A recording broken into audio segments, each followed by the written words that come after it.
That evening, in tiara, diamonds, rubies, the full fig, the Queen climbed the staircase of the Great Hall of the People. You could almost hear rumblings from the old chairman's mausoleum across the square.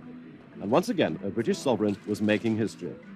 When the Queen visited China in 1986, it was only the second time she'd visited a communist country. Yugoslavia was the other. It came at a time when it was important for Britain to forge good relationships with China.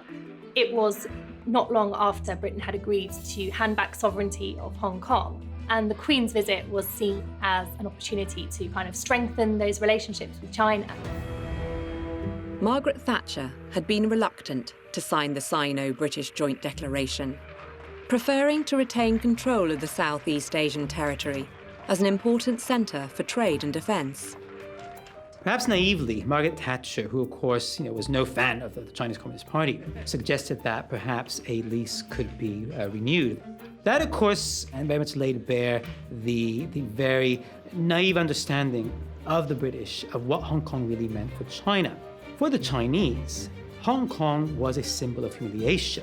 Not only was it a symbol of humiliation, it was part of that unfinished mission that China had to be unified under the rule of the Chinese Communist Party.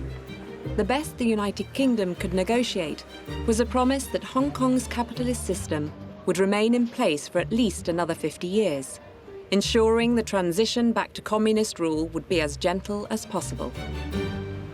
The Queen was sent to smooth the ruffled feathers of Chinese officials, who were not entirely happy about the terms of the handover. For the Queen to go and extend hands, show that she could charm these old waxworks on their balconies as much as she could charm the rest of the world.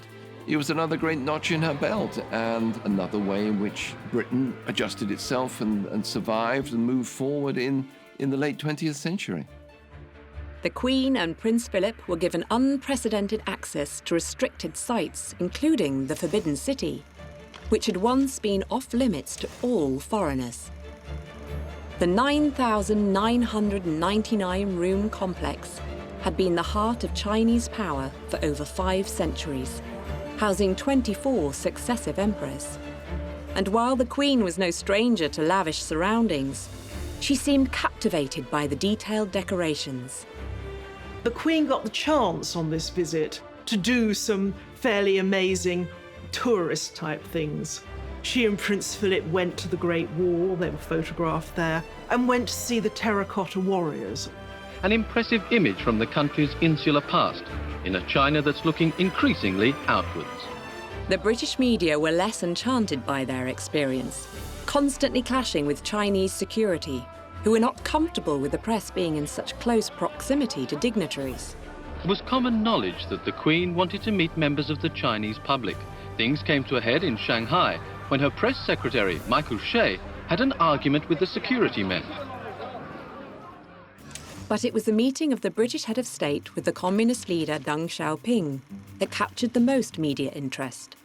The 82-year-old described himself as an old man when he greeted the Queen.